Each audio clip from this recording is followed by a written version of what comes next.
Telangana assembly media point వద్ద BRS ఎమ్మెల్యేలు మాట్లాడుతున్నారు. లైవ్ ద్వారా చూద్దాం. గౌరవ ముఖ్యమంత్రి రేవంత్ రెడ్డి గారి సొంత గ్రామమైన కొండారెడ్డిపల్లికి వెళ్ళి ఇద్దరు మహిళా జర్నలిస్టులు ఎంక్వైరీ చేస్తున్న సందర్భంలో ఆ రోజు సరిత కానీ అదేవిధంగా విజయ్ కానీ ఇద్దరు వెళ్ళినప్పుడు వాళ్ళిద్దరి మీద ఏ విధంగా దౌర్జన్యం చేశారనేది మనం అందరం గమనిస్తున్న విషయం. ఇదే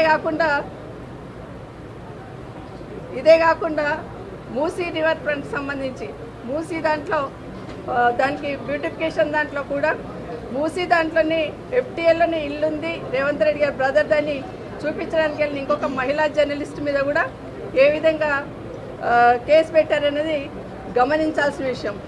వేదికలు ఎక్కితేనేమో అసెంబ్లీలో కానీ వేదికలు ఎక్కితే మా మహిళలని కోటీశ్వరం చేస్తున్నాం, మహిళలకి పెద్దపీట వేస్తున్నామని గొప్పలు చెప్తూ ఉంటుంది ప్రభుత్వం. కానీ కనీసం ప్రభుత్వ వైఫల్యాలను ప్రశ్నిస్తూ ప్రభుత్వ వైఫల్యాలను ప్రజలు చెప్తున్న దాన్ని టెలికాస్ట్ చేస్తున్న జర్నలిస్టుల మీద కూడా ఏ విధంగా దాడి జరుగుతుంది ఈ రాష్ట్రంలో అనేది మనం అందరం గమనించాల్సిన విషయం. ఇది దేశంలోనే ఢిల్లీ లెవెల్లో ఎడిటర్ సంబంధించిన వాళ్ళందరూ కూడా స్పందించిన విషయం. కానీ రాష్ట్ర ముఖ్యమంత్రి గారికి మరి ఈ విషయం తెలుసా, లేకపోతే ఈ రాష్ట్రానికి హోంమంత్రిగా పనిచేస్తూ ఉన్నారు. మరి హోంమంత్రిగా పనిచేస్తున్న రేవంత్ రెడ్డి గారికి మహిళా జర్నలిస్టులను అరెస్ట్ చేయమని మీరే పురమాయించారు అనేది ఈ వేదిక మీద నుండి ప్రశ్నిస్తూ ఉన్నాం. అన్నిటికన్నా ముఖ్యంగా కపిల్ సిబాల్ గారు ఒక సైడ్ ఏమో రాహుల్ గాంధీ గారు బీజేపీ ప్రభుత్వం మీద అసహనానికి గురవుతుంది ప్రభుత్వం మాట్లాడుతూ ఉంటారు. కానీ ఈరోజు కపిల్ సిబాల్ గారు ఒక ట్వీట్ చేస్తున్నారు. వాళ్ళకు సంబంధించిన ఎంపీ గారే తెలంగాణ రాష్ట్రంలో మహిళా జర్నలిస్టులను అరెస్ట్ చేయడం అనేది క్షమించరాని నేరం అన్నట్టు వారు ట్వీట్ చేస్తున్నారు. ఇది ఆ ప్రభుత్వంలో ఉన్న అసహనానికి ప్రతీకగా ఈ అరెస్ట్ ఉంది అనేది కపిల్ సిబాల్ గారు ఈరోజు ట్వీట్ చేయడం జరిగింది. అక్కడున్న కపిల్ సిబాల్ గారు ప్రశ్నిస్తారు, ఇక్కడున్న ముఖ్యమంత్రి గారికి కానీ ప్రభుత్వానికి కానీ కనీసం జరుగుతున్న విషయం పట్ల కూడా స్పందించే తీరిక లేదు. మాకు అర్థమైంది ఏంటంటే ఎవరు ప్రశ్నిస్తే ప్రజల తరఫున నిలబడి ఎవరు ప్రశ్నించినా కూడా వాళ్ళ మీద అరాచకంగా ఏదో ఒక రకంగా వేధించాలనే ఆలోచన ప్రభుత్వం చేస్తున్నది స్పష్టంగా అర్థమవుతున్న విషయం. ఈరోజు గౌరవ స్పీకర్ గారు ఈరోజు అసెంబ్లీలో చెప్పారు అసహనానికి గురి కాకండి అని.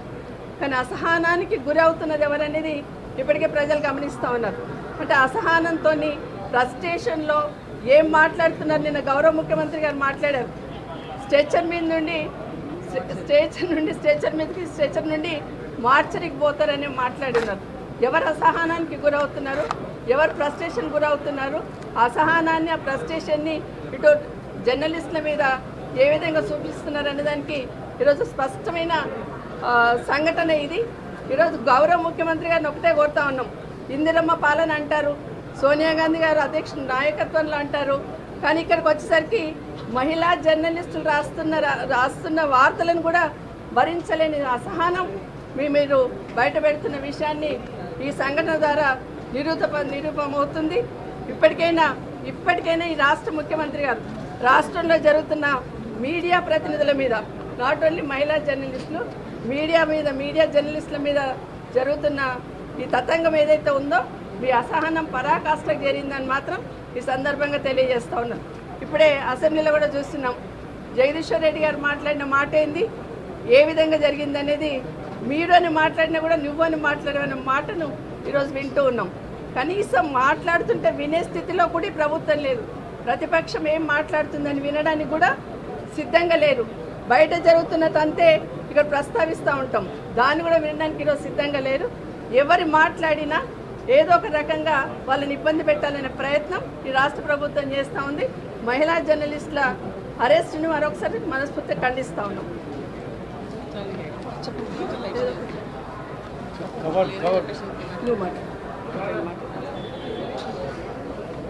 అందరికీ నమస్కారం.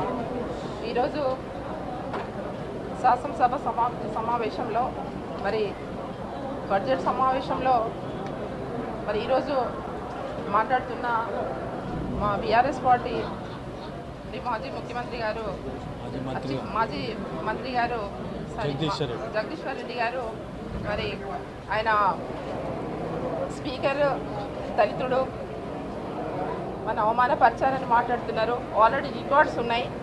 మరి రికార్డ్స్ ఉన్నప్పుడు కూడా మరి మీరు అని మాట్లాడే తప్ప మరి వ్యక్తిగతంగా అక్కడ మాట్లాడలేదు. చెక్ చేసుకోవచ్చు. మరి అక్కడ మరి అందరూ కూడా సభ గౌరవ నడిపించే వాళ్ళందరూ కూడా శ్రీధర్ బాబు గారు కానీ తర్వాత బట్టి విక్రమార్క గారు మరి వారు కూడా ఉన్నారు. మరి అందరు ఉన్నప్పుడు కూడా వాళ్ళ సభని ఏ విధంగా మరి నడిపివ్వాలనేది వాళ్ళందరూ కూడా మరి ఒక ఏకదాటిగా ఒక దాడి చేసినట్టు ఆయన జగదీశ్వర్ రెడ్డి గారు ఏదో తప్పుగా మాట్లాడినట్టు అందరూ కూడా మరి సభని